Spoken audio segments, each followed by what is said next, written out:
Okay. Hang on.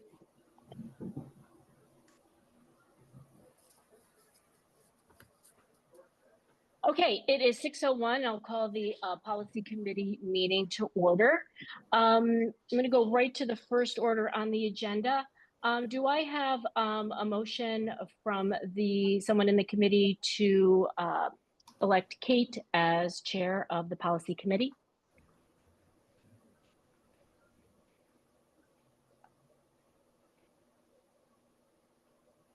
Can everybody hear me? Yes. Okay. Can somebody make the motion? I'm sorry. That's okay. I'd like to make a motion for Kate Canetta to be chair of the Board of Ed Policy Committee. Thank you, Juanita. Do I have a second? I'll second it. Thank you, Gladys. All those in favor? Aye. Aye. Thank you very much. And I'm going to turn the meeting over to Kate. Congratulations. Thank you very much, Louisa. And thank you for the opportunity to lead this committee again. I appreciate it. Before we get going, is there someone who can take the minutes for this meeting, please? Let me just grab some paper, okay? Okay, thanks, Give Juanita. me a minute. Take your time.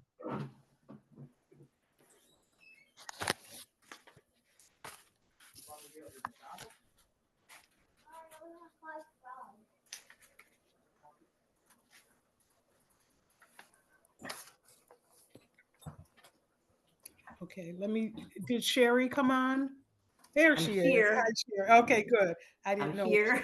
We have My some dogs are prep. following me, and Okay, I'm trying to figure out my place where I belong in the world. No, where I belong on the meeting. okay. All righty. I'm all set, Kate, whenever you're Okay, ready. thank you very much, Juanita. I appreciate you taking those minutes. And let me know if there's any information you need from when we started, okay? Okay. All right, so we're gonna jump back in. We're mid review on the 5000 series, which is our series about policies that have to do with elementary and secondary students. And just to give a little bit of a heads up here, Sherry, the agenda that we received from Kelly and from Kim has information about the existing policy changes from CABE. And if you click on that link, you'll see a report that shows the audit that was done, which gives us sort of our path forward as far as policy review here. The current policies that we have are listed on the left-hand side underneath on that chart. And then the revised policies that are proposed by CABE show up on the right-hand side. So we are looking at both of these policies next to each other. The first one is the policy we've passed, and the second one is the policy that is recommended, or an update that might be recommended by CABE. So Kelly, if you would like to kick us off, starting with policy 5145.14 on campus recruitment. And Kelly, I would just ask, I know that I did not have access to the revised policies until this afternoon. I don't know if that was the same for other board members. But if you could give us some guidance as far as any changes that may have occurred, as I did not have time to review them. Okay, thank you. Excuse me, before you start, there's someone on here, Clara, and I'm just wondering who that is in our meeting. Hi, I'm in my. Sorry, Clara. I'm so sorry. I'm just logging in from another meeting and getting transitioned. So Claire Bernardo is a phenomenal teacher over at Park Avenue, and she is in her O92 program. And so she is shadowing some of our central office meetings. Okay. And we are happy to have her on. I'm so sorry. I'm a little late to the party to do that for you, Clara. She's not a super scary participant then. No, she is completely legitimate. Thank you. Okay. Thank you, Welcome, Kim. Clara. Yes, and welcome. Okay, so yes, and I do, the agenda went out, after the holiday break, it went out in the morning. It was brought to my attention that there were some sharing issues as far as visibility through Cara Pompano that I know were corrected today. So I do apologize if there was any difficulty in anyone getting access. I will overview the 4 policies tonight. The good news of these policies is that they have each been reviewed since our policy audit, but they were some of the first policies reviewed, and there are very minimal changes, but we do need to relook at them again. So the first policy that we're talking about is on-campus recruitment. There are actually no changes recommended in the CABE updated policy to this policy. As you can see, though, the last time that the policy committee reviewed this policy was in June 2019. So it's been quite some time. So the purpose of this policy is following our last meeting in which we talked about directory information, which is basic information, demographic information, telephone number, parent name, student name, things like that, that we are permitted to share as long as a parent does not tell us not to. That this policy talks about more specifically regarding recruitment. So if we have a request for secondary students for information so that people can share flyers, posters, whatever it might be, that this policy permits us to do so, as long as the student has not opted out of directory information. Are there any questions from committee members? I'm sorry, I do have a question. Go So, right ahead. if I go into the, there are no policy changes, as Kelly has stated. If we go into the policy itself that we adopted, where can I find the regulations? If for any policy that has regulations, they are directly below it, posted on our website. Directly below it. Mhm. Okay, so this one doesn't have, that I can tell. So that's why, that was the question that I was going to have is, it says that it is the Board of Ed's responsibility to inform parents, students. So it kind of comes down to us, inform the middle and high school level students, parents, guardians of the availability, right? And then it goes on to talk about the Board of Ed shall also provide full access to the recruitment of students. And it goes, the board shall also post information about these school options on its website. So I was kind of looking for, and if I'm not mistaken, Kelly, this is a mandated policy, right? That is correct. This Yeah, is a legal right. mandate. So we have to have it. Mhm. So I guess I'm kind of looking for the regular, how do we go about doing that Um, as a board? Sure. So not every policy has regulations. Some do, Right. some do not. And I think, Juanita, if I'm hearing your question correctly, you're talking a little bit about the reference to the board. Right.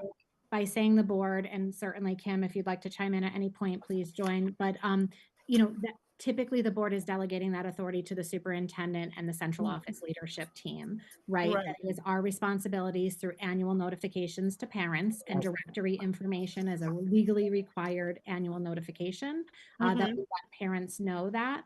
And so that this policy really aligns directly with your directory information policy, in which we inform parents that unless you tell us otherwise, we are going to, list or disseminate that basic demographic information on your student to those agencies in which we're required to do so.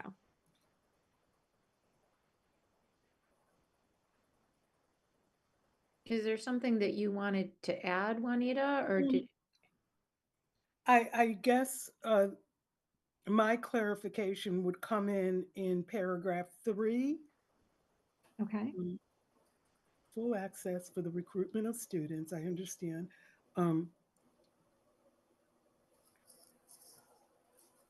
And so, okay, so it's posted on our website, is that correct? The opt-in, opt-out? Correct. Okay, and how often I'm assuming we do that at registration. And when do we do it again?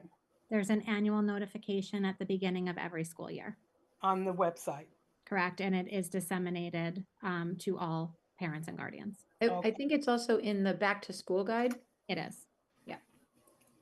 Okay, great. Thank you. Thanks, Juanita. Any other questions? Kelly, I'd just like to know, will this be our first reading to the board or the second reading, because I'm sort of out of it? This would be what we're asking for today is a recommendation for first read to our Board of Ed. Okay, first reading. Okay, thank you very much. Any other questions from the committee?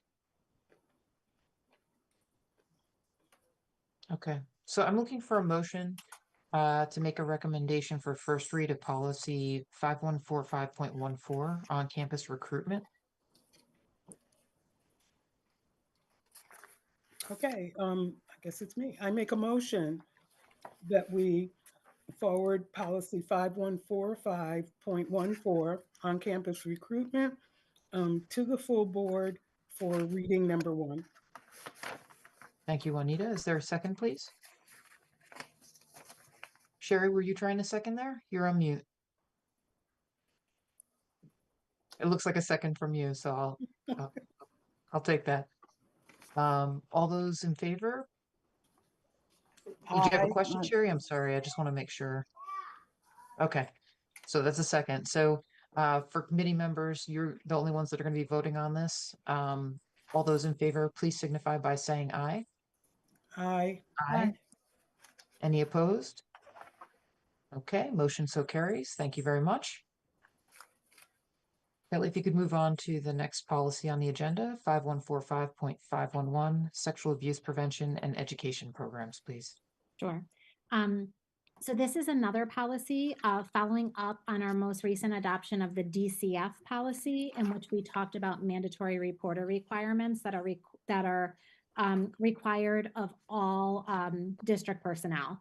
So certified and non-certified, if you work in the school district, you have an obligation to make a mandatory report to the Department of Children and Families if you feel that a child is suspected of abuse or neglect. And so this policy really more specifically spells out what sexual abuse means. You'll see there are definitions at the beginning of this policy, and then it goes on to talk about reporting requirements that we need to do in order to protect students. There are very minimal changes in this policy from the one that we had previously. There were a couple tweaks of additions and really language selections that we need to look at. So if I could kind of just walk it through, it is a little bit of a longer policy, but I will highlight the changes for the committee and certainly answer questions that anyone has. So it goes on to, again, in accordance with our, in alignment with our DCF policy, it talks about sexual violence, sexual abuse, and sexual assault. And in these first 3 sections, it is a definition of what that language or term means. So the bolded term is then defined by the paragraph that follows it. There is a section right here where it says alternate definition. And the committee needs to make a decision whether to keep the existing language, which is in our existing policy of sexual assault, or if we prefer to go with the alternate definition of sexual assault. This is directly related to legislation. It would be my recommendation that we continue with the existing language, that is this first paragraph up here, as it is a little bit more detailed in nature to kind of describe what that means. Do you want me to stop here or continue on the full policy and then come back to the decisions, Kate? Let's see if there are any questions from committee members on this particular portion of the policy. Any questions from committee members? So we're looking at the proposed language is the bottom part provides an alternate definition. The first Correct. definition here mirrors what we currently have in our policy. Correct. Mhm.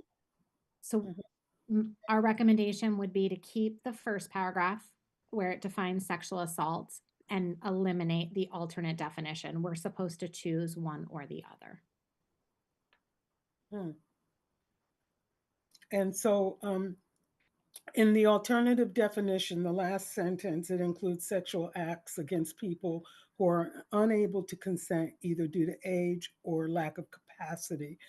Do you think it's covered up in the paragraph before it where it says the offender usually takes advantage of the victim's vulnerability? Correct. Essentially, both of those. Oh, I'm There's sorry. also sorry to interrupt, there's a couple sentences above that says the assault may involve a similar range of behaviors that are attempted or perpetrated against a victim's will, or when a victim cannot consent because of age, disability, or the influence of alcohol or drugs.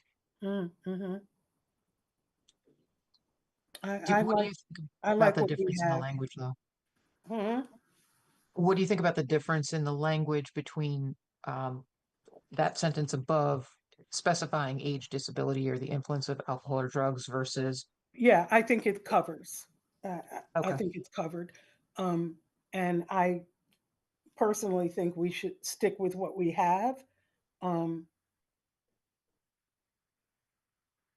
Yeah, I don't know that we have to, I don't know, somebody else's opinion. Do we have to go into detail of the sexual activity? So just a note here. So this policy is about what our awareness and prevention instruction programs get, Mhm, right? mhm, So we're trying, and my 2 cents on this are just that, we are defining what it is we're going to instruct on, right? What the program's going to be about. And mhm, you can always go more broadly in those materials than you have in here. I think that, what's nice about the detail that's here is that think about who's going to be reading this policy. It could be a parent, it could be, a student. So it's nice that it's broad enough that it's kind of trying to swoop in a lot of things. But remember that you can also, in this training program, go beyond what you've defined here as sexual assault.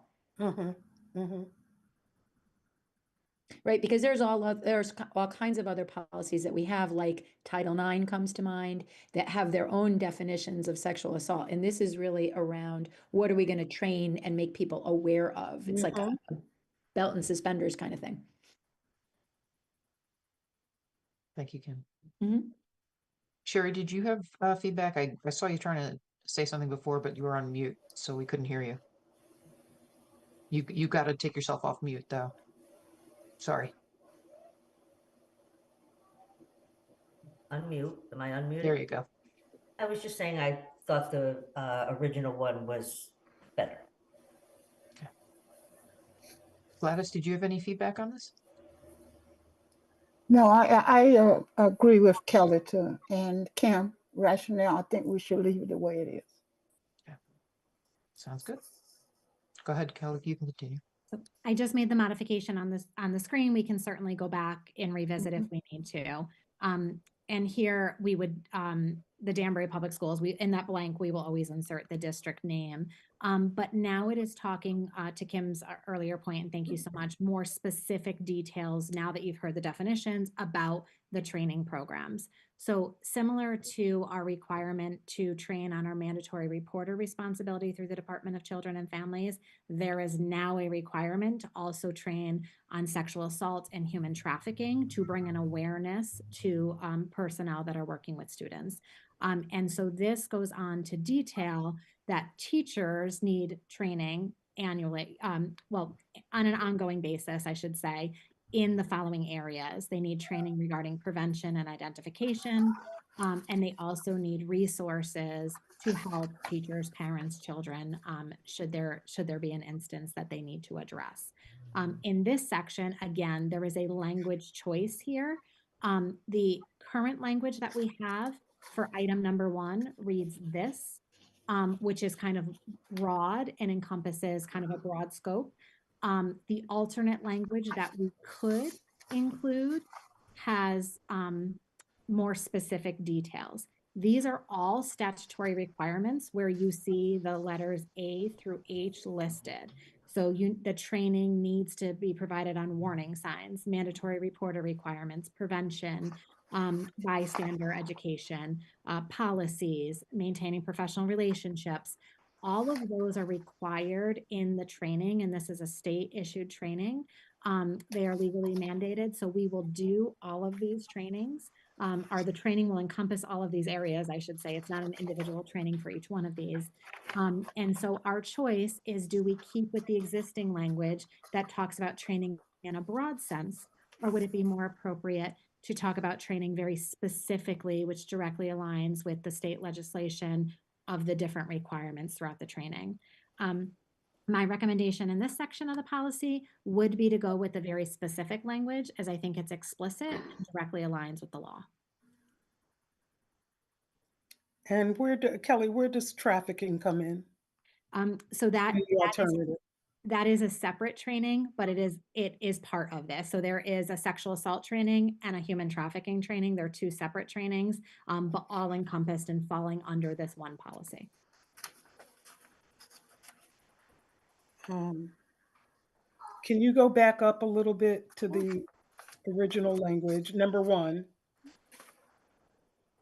I like the alternative language because in the top one, the first one, it says providing teachers instructional modules, whereas the alternative, training to all district staff that come in contact with children.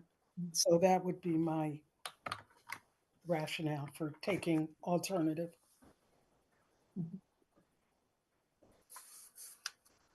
Any other committee members have an opinion about this? Alternate language versus the existing language in the policy?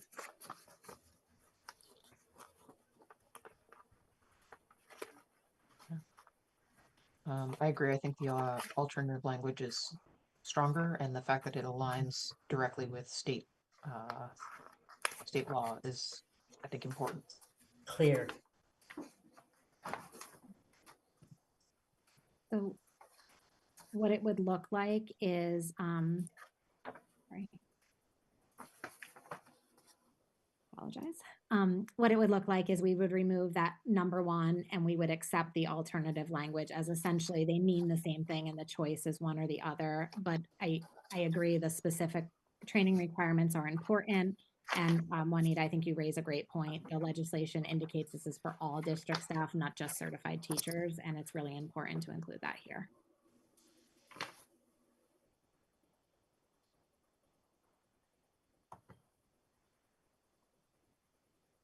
Any questions on this section before we move on?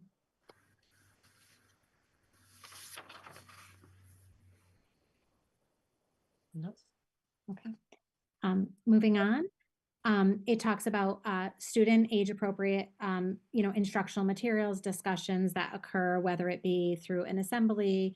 Sometimes we bring in the Center for Empowerment across different grade levels through health classes, PE, those kind of things where we're required to discuss these topics with students. I want to stress that this is age appropriate. And so here, what I want to highlight to your attention is it aligns with the existing policy that we have. The existing policy under number 2 reads from A and then 1, 2, and 3. B through F are additions that again align with current updates in state statute. And it is recommended by CABE, and I support that recommendation that they should be included here. And you'll see that this note just down here, that's just a note not meant to be in the policy, that A through F are required by state statute.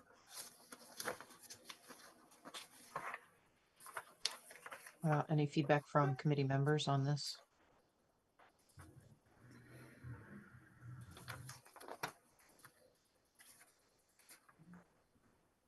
I agree with Kelly's recommendation. We should be including as much of the specific language that is recommended by the state. The clearer we can be in that policy, the better it's going to be for folks who are looking at it. Mm-hmm.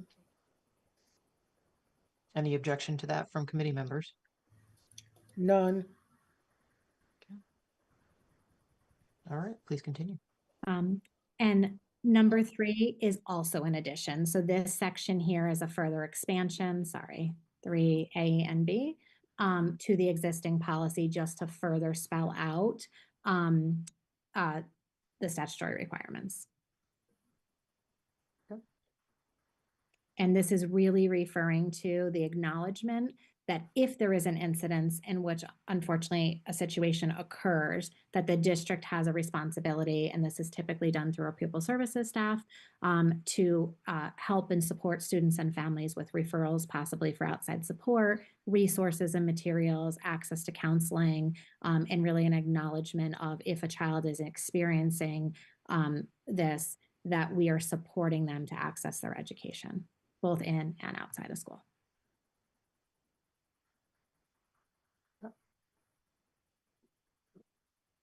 Please continue. Okay. The last part of this policy that is another consideration of alternate language, you will see it's either this first paragraph or the paragraph just below it. We have to select one or another. And really this is an opt-out, right? This is a very sensitive topic.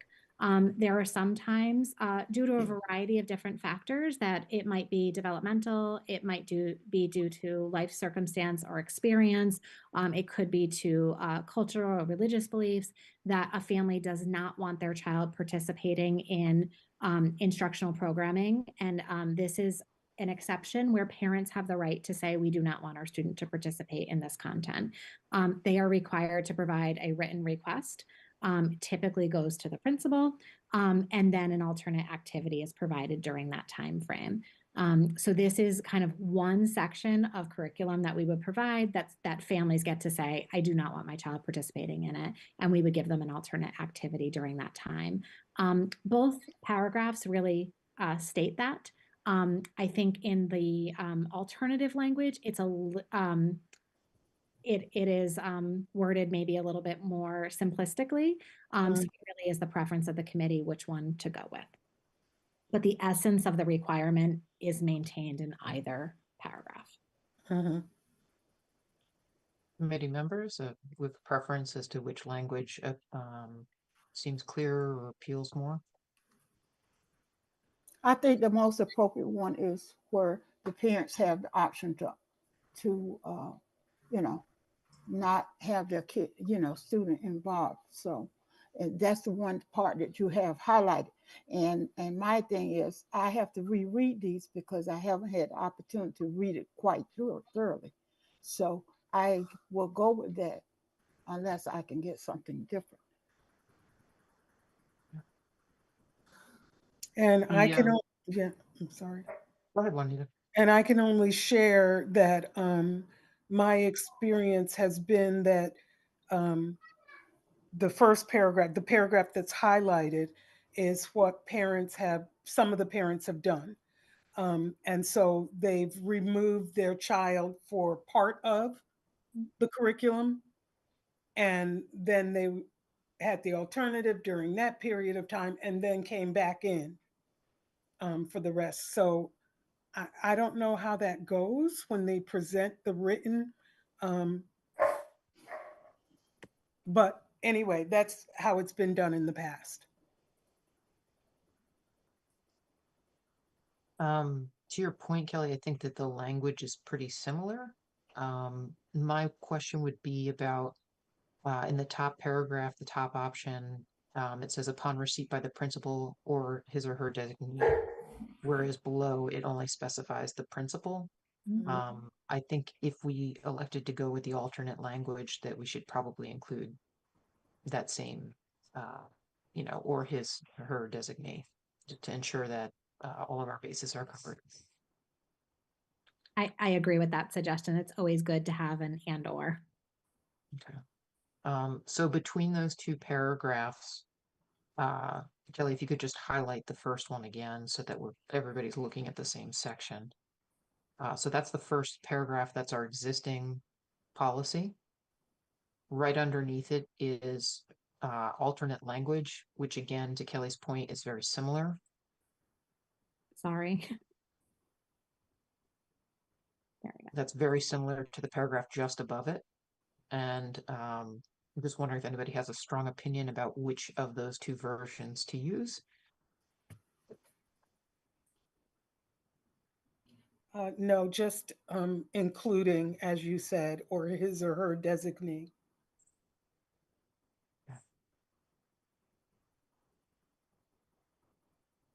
All right, Chris- if no one has any strong opinion, I guess it would be totally fine to leave it as it is. I don't, Yes. unless, you know, Kelly or Kim, you suggest that we should adopt that new language. Either way is probably fine with this committee. I think you're fine leaving it as is, and it has that designee piece in there, which is important. Feel free to continue. Okay. The remainder of the policy just goes on further to talk about reporting requirements. And so acknowledging that if there is a suspicion that we are trusted adults in these children's lives, and that all staff are required to report any suspicion, again, directly aligning it back to your DCF mandatory reporter policy that we previously approved. And the exact language in this section is the same. Okay. That should make it easy for the committee. But there's an opportunity now, if you have any questions, to ask those about this section of the policy reporting child sexual abuse and assault.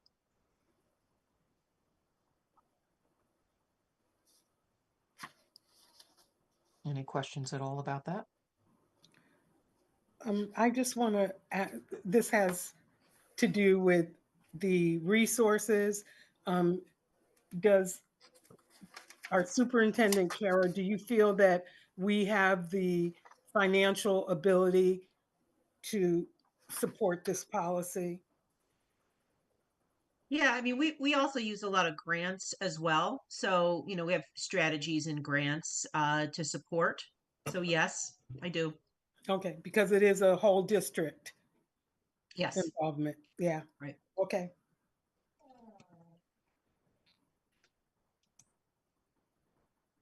All right. I don't see any other questions or see any other concerns coming forward, so I will ask for a recommendation to recommend policy 5145.511, sexual abuse prevention and education programs, to the board for a first read. Is there a motion, please? Okay. I make a motion that we move policy 5145.511, sexual abuse prevention and education programs, to the board for first reading. Thank you, Juanita. Is there a second, please? I second. I'm not sure if Gladys or Sherry came in first. I'm going to give that to Gladys. Thank you, Gladys. All those in favor, please signify by saying aye. Aye. Aye. Aye. Any opposed? All right, motion so carries. Kelly, 5144.1, please. Hang on. Related to this policy, this is talking about physical restraint, seclusion, and exclusionary timeout. There is one section, which is right here in this policy, and I want to give a little background on it, that is a choice of if we want to include a slight language difference. Other than that, this policy reads the same as the policy as it was last approved, and I'd have to go back to the date, I apologize. It was last approved on November 28th of 2018. So we want to make sure that we're reviewing these. This is a requirement. It talks about, and I know some of the language in here can be a little bit strong, but essentially what physical restraint and seclusion are meant to do is if a child is at risk of harming themselves or someone else. So think about a behaviorally dysregulated child. It does allow for the separation of that child for a very brief period of time to help to re-regulate and reset them before they return to the classroom. One, to maintain safety. Two, to maintain dignity, that we want to give time and space to do that. So the word seclusion really refers to when we have to remove a student from a classroom or potentially remove other students from the area that the student is in when a student is experiencing a behavioral disruption, challenge, or difficulty. The vast majority of the time when we're talking about this, we're referring to students with pretty significant special needs that might have difficulty expressing their thoughts, feelings, emotions, and so forth. And so a seclusion allows us to maintain a level of safety and maintain that level of dignity when a child is having a moment, so to speak, to help to get them back on track and then reacclimate them back into the classroom environment. A restraint is a little bit kind of the next level, is when you actually have to physically intervene with a student. And that could mean it could be with a behaviorally dysregulated student. It could also be in breaking up maybe a fight between two students where a teacher or another Danbury Public Schools staff member would actually need to become physical with a student, meaning a hands-on. So it might mean holding the student kind of across the arms. And that is meant, again, only when there is an issue where safety is concerned, right? So we do not go put hands on students. No educator in this district should be doing hands on students. But if there is ever a safety incident in which we need to maintain safety, this provides us the opportunity to do that, to maintain the child's safety. It also comes with reporting requirements, right? We need to notify the State Department of Education. We need to make sure that this is part of the student's educational record. We have to call the parent within 24 hours, usually sooner, usually immediately or almost immediately. And then we have 48 hours to provide written documentation of exactly what occurred. And so this is really, again, all around student safety and supports and recognizing our legal requirements to make this information available to parents regarding if we have to do either of these circumstances with students. I want to share that this is not a frequently occurring event, but this is done really in more significant instances all around safety in the educational setting. Any questions about those terms, restraint or seclusion?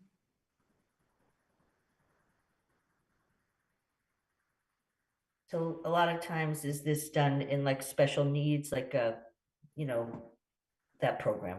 Yes, I will say the preponderance of the time, the vast majority of the time, this applies to students with significant disabilities. Mhm. Our staff are also, and this is also in here, our staff are also PMT trained, which is psychological management training. And what that is twofold. It's 85 to 90% of the training is about how to de-escalate and how to avoid these instances from happening, which is the most important strategies.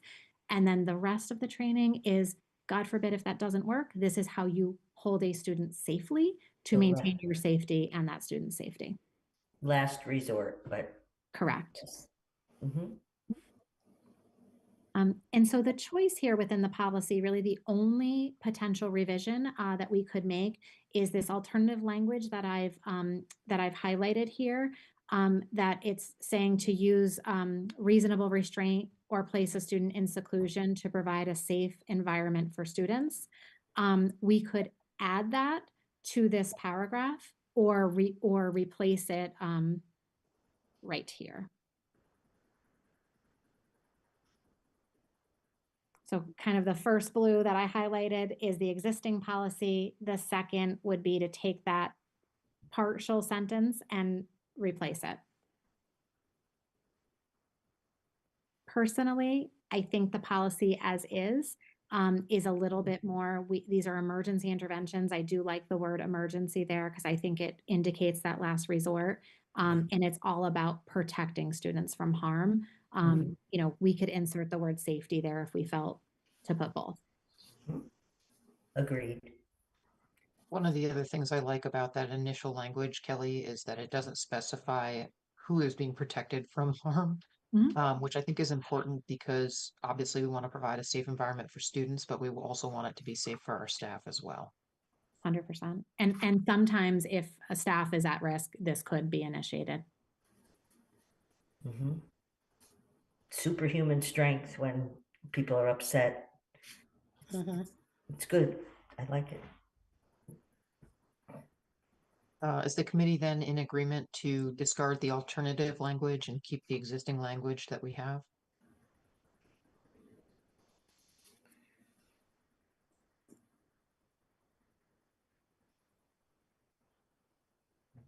Agreed. Agree, keep it. Gladys, any concern about keeping the existing language?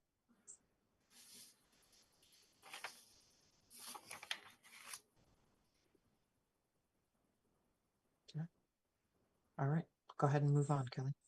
Okay, the last thing I just wanted to share within this policy is it's also noted that it is our requirement to disseminate it. So we do share this with students of special education students. It is posted on our website, but we also share it anytime there's a referral to special ed, and then at least annually with parents. And there is also a meeting requirement that if these interventions are having to happen frequently, I apologize, that we're required to come back to a meeting to look at strategies for students. So I just think those are two other important components to highlight.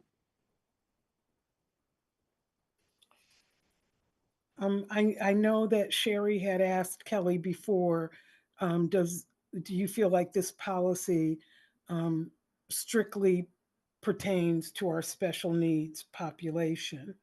But with the onset of a lot of mental health issues, is it a possibility that this might be a broader policy? You know what I mean? It can apply to all. That's a great question. It can apply to all students. I will say our behavioral data that tracks is about 98% of the time it's applying to students that are either in the process of identification, need to be initiated into the process, or already identified.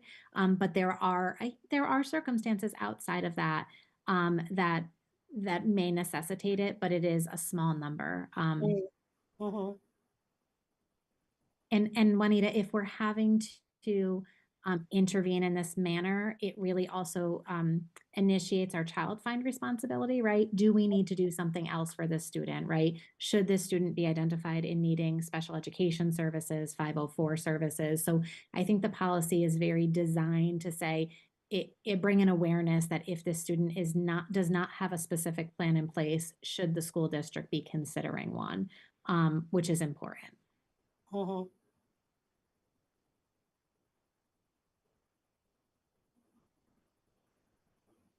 So Kelly, I have a specific question further down in the policy. And I'm looking at the conditions pertaining to use of physical restraint and or seclusion. It's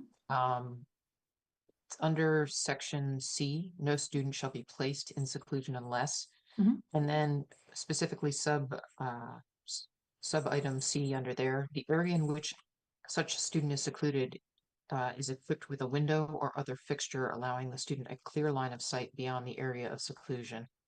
Can you just talk about that a little bit? And do we have the internal resources in our schools to adhere to that condition? Yeah. So this is talking about consistently monitoring students right? They can't be left alone, right? They're obviously dysregulated and they need that, but also making sure that we're not using like the custodian closet or, you know what I mean? Like an inappropriate place. So oftentimes if a seclusion needs to occur, it could happen in a classroom setting. More frequently, it's going to happen outside the classroom setting in a related services setting. That classroom could have a window to the exterior or may have like a window on through the door that the child can see out. It really is bringing to our attention that we want to make sure that it does not appear punitive in nature. And yes, in each one of our school settings, we are able to accommodate, that requirement in a successful manner. Thank you very much. Are there any questions from committee members about the balance of this policy?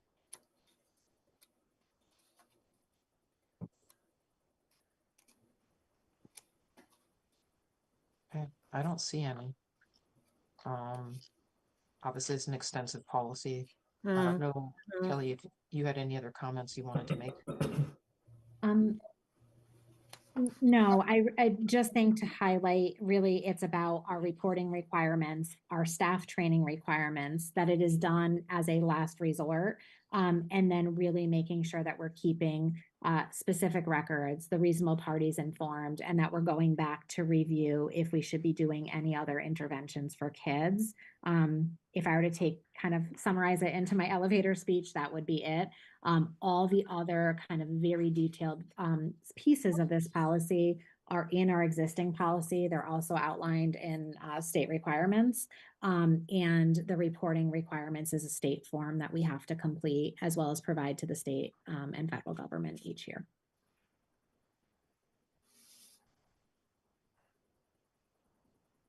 All right, committee members, last chance.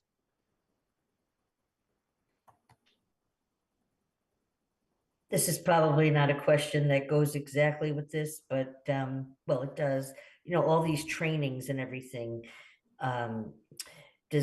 Do we get trained for any of these things? I mean, I work in a school anyway, but I'm just curious, you know, how to be nice to know all these things.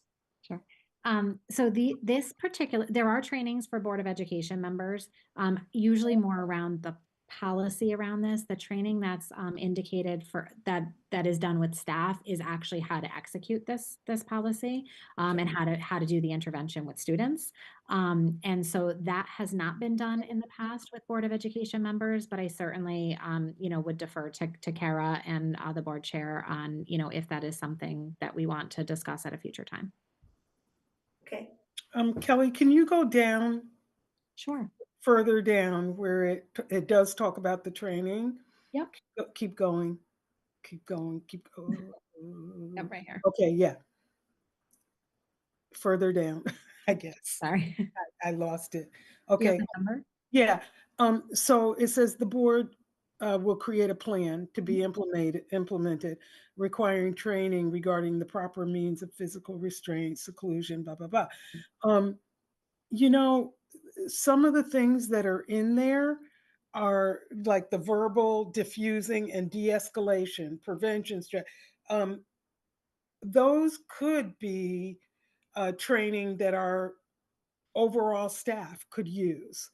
And just keeping that in mind, not the restraints, but the diffusing, the de-escalation in any given situation. I think that is a very, very good point, that not everything in here. So the physical management training that I referred to earlier, which is a research-based strategy program, which we have our BCBAs are actually certified trainers. So we do all our training internally. We probably have roughly 300 to 350 staff members across the district. They compose our crisis intervention teams and any other critical personnel that are trained in that. The de-escalation strategies are part of that training, but also talking about some of our school culture, climate, ways to work with kids, how to connect with kids.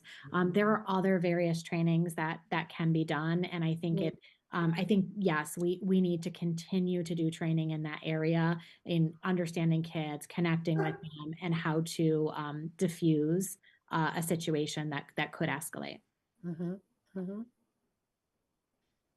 And they might even be just modules that are offered on the staff's own time.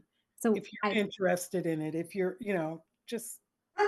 So we do have an online training, well, more than one, but an online training platform in particular, in which there are these modules or virtual modules that talk about behavioral strategies, techniques, and de-escalation.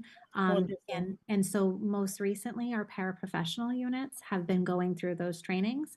And then with our most recent contract, and they're available to all staff have access to them, but they've been given designated time to go over that. We also have some of this is also in required mandated trainings, and we'll continue to look at expanding that. We also, with the last contract negotiation with our paraeducators, in an effort to provide more training, particularly in the area of special education, which really this policy mostly aligns with. We did what's called the registered behavior technician training, which we have taken any paraeducator that's working in our self-contained settings, and we have given them a 40-hour training program that is all around behavioral de-escalation, safety, and intervention. And so we've been able to train, I would say it's Somewhere just over 100. I'd have to pull the exact number, 100, 110, 115 staff members in this program. And that has really, really helped Great. to provide decreased numbers of the needing to intervene. So it continues to be an effort to really provide people strategies and tools in this area. And I think we've made some really significant progress in that area, but certainly we need to continue to do more, particularly as we onboard new people, new personnel, and so forth. Great. Sounds good. Yeah. And also one other thing too, our team training for new educators, classroom management, which directly relates to a lot of this, is a required module for all first or second year teachers, depending on when you do your team program, which also helps the mentor to provide feedback on, how do you manage the whole classroom setting, but particularly if a child's having difficulty, what do you do in that particular circumstance? And then a lot of our, our pupil services staff, our school psychologist, our behaviorist, our board certified behavior analyst, they are constantly going in and providing individualized plans and programs and training to the staff and personnel working with students that we know have identified areas of challenge in this area. That's great. Thank you. Mhm.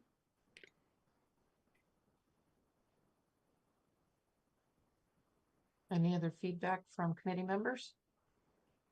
Kelly, Yes. at the top of the page, it talks about the training where we just on, and it says, training shall be provided by the board to the members of the crisis and intervention team Mhm. for each school in the district. And I know that we are already doing that. So we come down here, and if we accept this as a committee, we're going to change the date from July 1, 2017, because that's when the last time it was updated, right? That actually refers to when there was a change in the law. So Okay. in July of 2017, the district was required to name a crisis intervention team in every school across the district. So I would leave that reference there. And then at the bottom of the policy, we would provide the update since the last time we did it, which I believe was in 2018 or 2019. Okay. Okay. Thank you for explaining that. Okay. Thank you.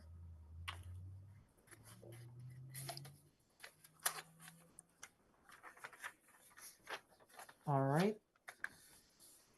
Last chance. All right, I will look for a motion to recommend policy 5144.1, physical restraint, seclusion, exclusionary timeout, for a first read to the full board. Is there a motion on the table? I make a motion Thank you, that we Gladys. bring this policies up for first reading to the board. Thank you. Is there a second, please? A second. Thank you, Sharon. All those in favor, please signify by saying aye. Aye. Aye. Aye. Any opposed? Motion so carries. All right, we can move on to the last policy on the agenda, 5144.2, use of exclusionary timeout. So this is another one that there are not significant changes to the policy. I believe there's one or two sections that we just need to make a choice on language within this policy. So exclusionary timeouts, if I could just go over what that means, is it is not referring to seclusions, right? It is talking about not a time and space in which the staff is making the decision to separate and preventing the student from leaving the area. This is really meant for those lower level behavioral instances when a student needs to maybe go on a walk, go visit an office, like take that break from the school setting. It recognizes that we have the ability as educators in doing what's in the best interest of kids to temporarily remove a kid from, let's say, a classroom setting or a program or whatever it might be, to help them to de-escalate, to re-regulate, to calm down, and then return. And what this policy is outlining is to make sure that we know that it is temporary, it is not done on a consistent or regular basis, and that we make every effort to return the student to the classroom environment. So this prevents us, right? If a student needs to be removed for disciplinary, this is not disciplinary, right? This is meant as an intervention strategy. if a child needs to be removed for discipline, that's a suspension, right? Or an in-school suspension. This is really meant of, I see Johnny's having a hard time in the classroom setting. Let me take him on a walk. Let me have him go meet with the social worker for 10 minutes to kind of talk through whatever's bothering him. You know, maybe it's that the child didn't eat breakfast that day. Let's go get a snack or something to eat, and then return to the environment.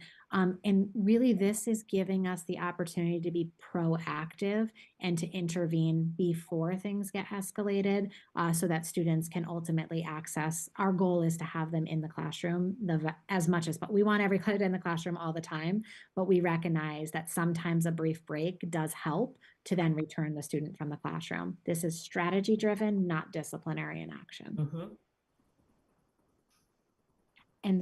And so the choice in this policy right at the top is the first two paragraphs, is do we want to go with paragraph 1 or paragraph 2?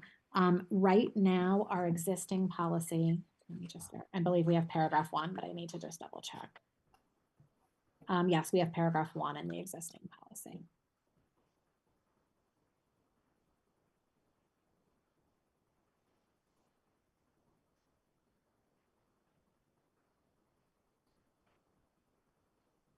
Can everyone see those two paragraphs clearly?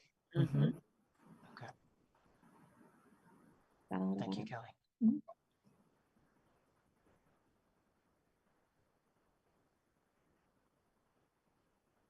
I don't really have a preference one way or another. I think They both. seem similar, very They're similar. very similar. Yeah. Yeah.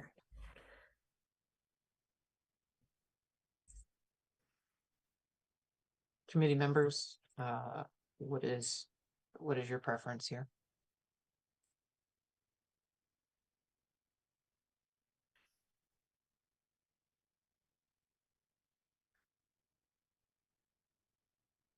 Mm. I mean, I guess the second one gives a few more words, you know, saying the same thing, but just broadening it a little bit. The same thing though, unanticipated situation or self-regulate, self-calm, gain control. You know, Mhm. it's just more words. Some people like more words.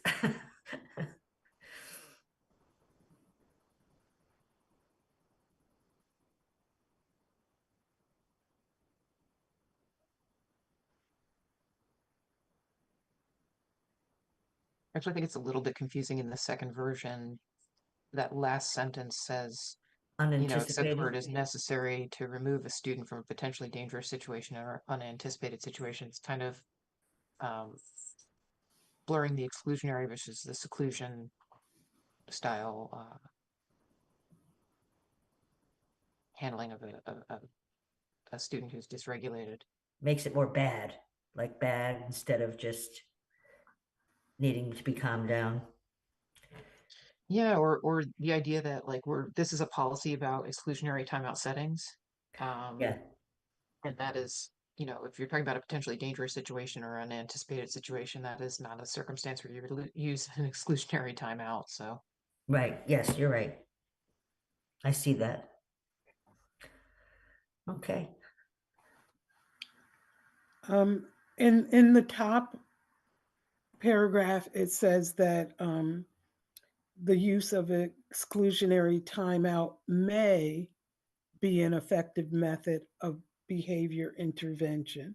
Down below, it says a timeout setting shall only be used in conjunction with a behavior management program. So if it's not on a student's program, you know, when we say shall only, Mhm. um, could we be narrowing it for us? A timeout setting may be used in conjunction with a behavior management program instead of it shall only. But by law, is it only? Can it only be used in conjunction with a behavior management? So if we needed to do it on a one-off situation, it does not have to be part of. Right, But if it was to be repetitious or shown to be an effective strategy for that kid, it should be right. included. Mhm. But I do see what you're saying, and I think the top paragraph does give some more latitude to utilize it on a broader scope. Most students that need a regular break from class have an official plan that outlines that regular break, but sometimes it does take, particularly if sometimes we'll see either with a child new to the district, or sometimes there's a life circumstance that occurs that all of a sudden, you get a different behavior. And so, it could take, a few school days up to a week, something like that, to get a plan in place. So the first paragraph might allow us to do this right off the bat on the first day we need while we're developing that program. Best practice is we should be developing programs if it's used regularly. Correct. So we can always go back and add it, Correct. right? But if we limit ourselves to a timeout setting shall only be used in conjunction with a behavior management program, I just think we should change a timeout setting may be used in conjunction with a behavior management. It may not. Behavior management program, which teaches. So Juanita, is your preference to use the second paragraph and not the first one? If we eliminate shall only.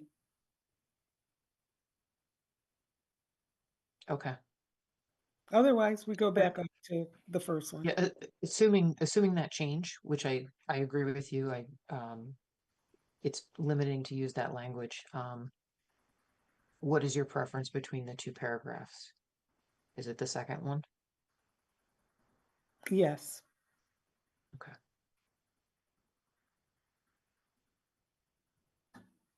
I think you guys had comments about the last sentence in the second paragraph.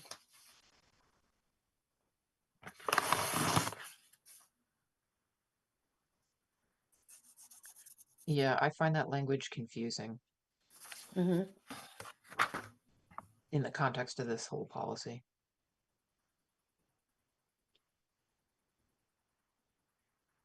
So I would request to remove except where it is necessary to remove a student from a potentially dangerous situation or unanticipated situation. I think all that language is Agreed. irrelevant to this policy.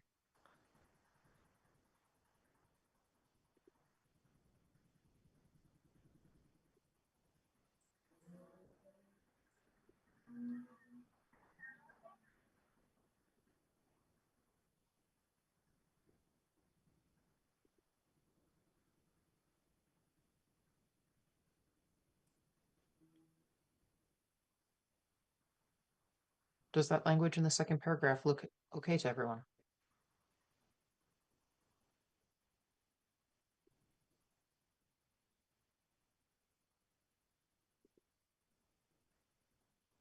Yes.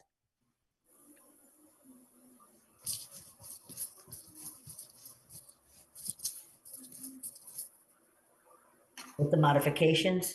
Yes. Yes. Yes. Gladys, any thoughts on paragraph 1 I'm or not 2? ready to move on this at this time. Okay.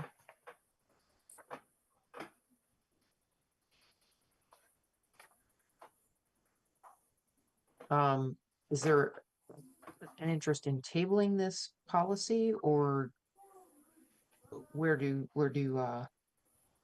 you stand on that?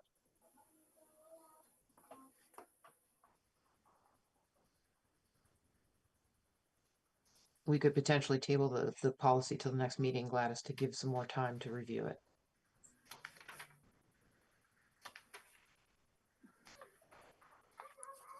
I'm comfortable with tabling it. That's, it's the other people's decision. Okay. Are there any questions that I could answer for anyone to help to make a decision tonight? Or if the preference is to table it, that's totally fine as well. We could put it as the first agenda item next time. Kelly, were there any others? Sorry. It's not to me a discussion about more information. It's more information that I need to read into and also need the answers to, and I can't do that tonight. Okay.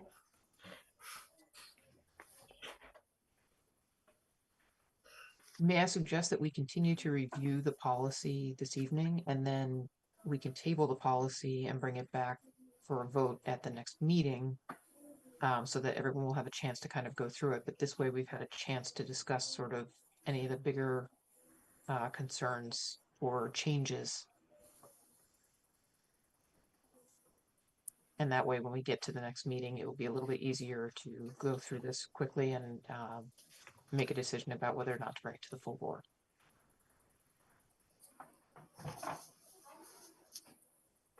I like the changes that were made in paragraph number 2.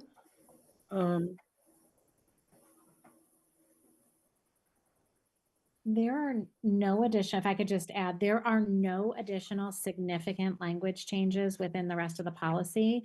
In fact, only under kind of the who's responsible for this under staff training, would recommend the K policy has director of special education. It does fall under my responsibility or my designee. So I would recommend that we list it as assistant superintendent for special education, and pupil services, which is my title, or my designee, which would be someone on my immediate leadership team.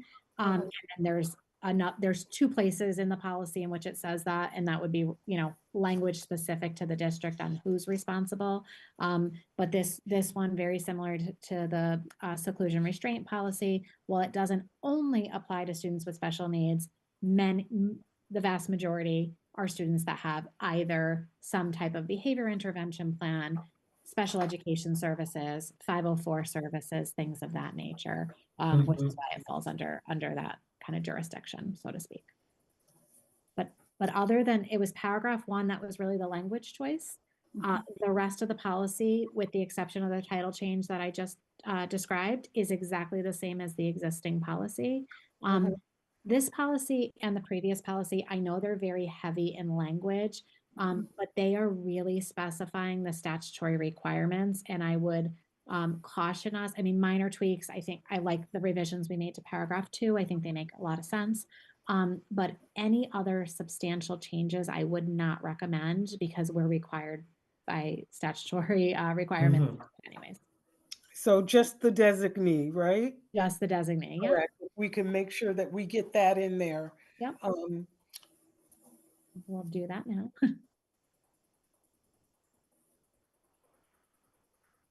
Because there are a couple of places that talks about the building principal or his or her designee. And if that's the assigned person, that's fine. Or the person responsible. Yeah.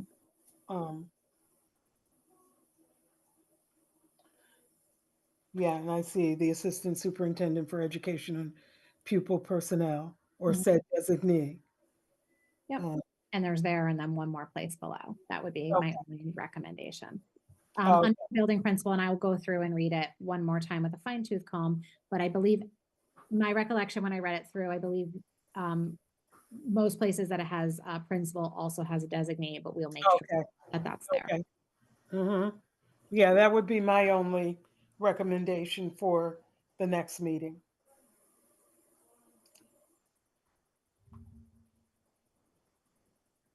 It sounds like the committee would like to table this so that they can spend a little bit more time reading it. And then we can bring it before the committee at the next meeting, hopefully for a quick vote at that point. Is that amenable to everybody? Yes. Sounds good. Do you need a motion, Kate? Yes, please. Okay, I'd like to make a motion that policy 5144.2, use of exclusionary timeout, be tabled until the next policy meeting. Okay, thank you. Is there a second, please? I'll second it. Thank you, Gladys. All those in favor, please signify by saying aye. Aye. Aye. Any opposed? All right, motion carries. So we will continue at the next policy meeting with that. Kara did just ask me to share one other update, if it be okay. It's not on the agenda, but it will apply to a future policy. Last year, we had talked about the dress code policy, which is another student policy. which is very, and I will attach it to the next agenda. It is also posted on our district website, which is very broad. It's a paragraph that really talks about making sure that students are dressed appropriately for the educational setting, and talks about some exclusions in which we don't, expect to see violent or things, images, those kinds of things. It has been brought to our attention that we might need some more specific language or tweaks to be able to effectively enforce that policy in the school setting. So we would like to handle that very similarly to those of you that have participated with us last year in the cell phone policy, where we did some surveys, a subcommittee meeting where we collected some information inclusive of board members, community members, educators, administrators, to really look at that policy and make sure that as we are trying to effectively enforce that policy, we can do so. It's really important to us with the transition to the academies that part of that is preparing students for the workforce and post-secondary. And we want to make sure part of that is those softer skills of making sure that you know what's appropriate to wear to the work setting and helping students to understand that. So some additional work needs to be done on that. And we just wanted to let you know, probably later this month into February and maybe even into early March, we'll be doing some surveys, some subcommittee work, and then ultimately that subcommittee's recommendation will come to the policy committee for any policy revisions to the dress code. Okay. Thank you for that update. Did you have any other updates on that, Kara? No, thank you for bringing it up. We would hope to start a little bit earlier on this, but the goal is to implement, similarly to the way that we did with the cell phone, as Kelly mentioned, and that we, kind of spend some time doing a lot of communication around it in advance, so that when we hit the ground running for the start of the academic year, we are in full understanding of what the new expectations are, get information out to parents in advance of summer of new school shopping, so that we're making good choices on what we're buying and supporting those conversations, so that, the parents, the teachers, the students, we're all on the same page. But we are interested in getting the kids' feedback and make, the dress code, norms have changed, and, we're seeing students dress a little bit differently, far more casually, and perhaps too casual in some areas. So we're looking to, again, as Kelly said, to make sure that our students have an understanding of what's appropriate to go to school and eventually work. So we're very much looking forward to addressing this, and with your support and feedback from the teachers and the students. Thank you for that update. Appreciate it. All right. No other business to handle this evening. I will look for a motion to adjourn, please. So moved. Thank you, Gladys. Is there a second, please? Second. Thank you, Sherry. All those in favor, please signify by saying